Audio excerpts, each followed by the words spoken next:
Hey guys, it's Ramsey from blogtyrant.com here today, and I want to talk to you a little bit about getting more comments. Everybody wants them. Let's get started.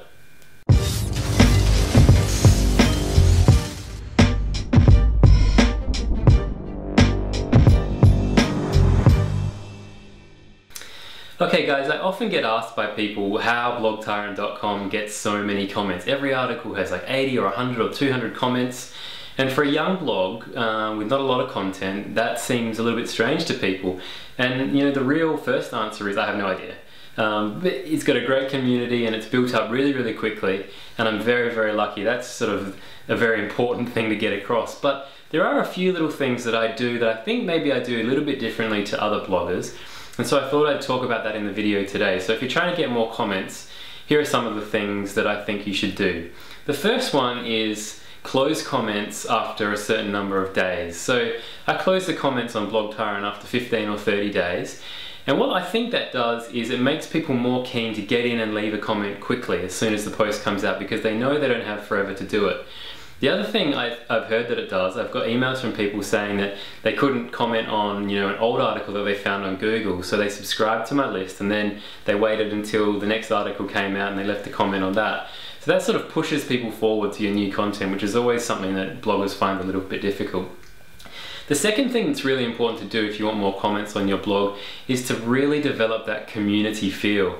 If you can, name your community. That's a really important step. You know, at Blog Tyrant we unofficially call the readers the Tyrant Troops, you know, the couch-based blogging army. But every blog has sort of a different feel to it and a different community vibe. You want to really foster that community vibe if you can. Encourage it by sending out emails to people who leave great comments and thanking them, by, you know, thanking people on Twitter, on Facebook, and then maybe by returning the favor and commenting on their blog. But really build. The guy who actually made me think about this more carefully was Steve Cam from Nerd Fitness. Now he's created a great brand there, and he told me in an interview that I did with him that will be coming out a little bit later, that one of the biggest things he did for his community was ask them to name themselves and to come up with rules for themselves. So they call themselves the Rebellion, and they have rules of the rebellion that if you don't abide by these rules, you're not allowed in. And what that does is it sort of gets rid of people who are half interested, but really strengthens and develops these bonds of the people who are interested in those 8 rules and that rebellion. And his community is doing really, really well. So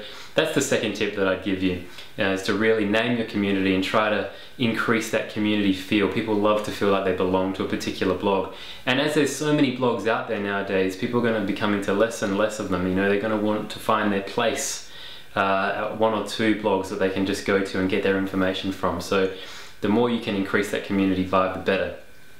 The third tip that I want to give you about getting more comments is to make sure that your articles are really like exploratory.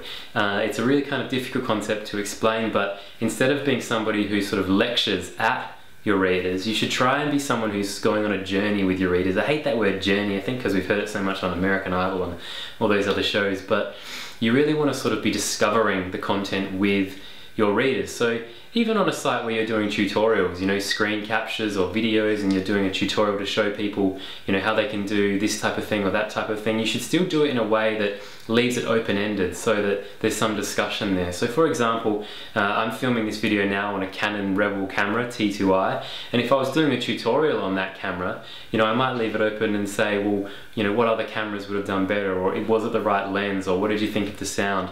You know, you can be really comprehensive with how you cover the topic, but always try to leave, you know, the paragraph or the subject or the whole post open-ended so that there is some discussion. That's very important. Anyway guys, good luck. If you have any questions, feel free to leave me a comment. I'll get back to them. See ya.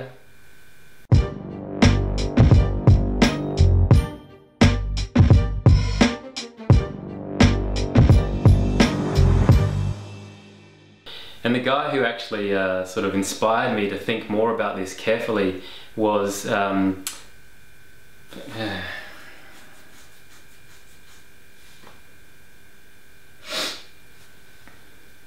his name.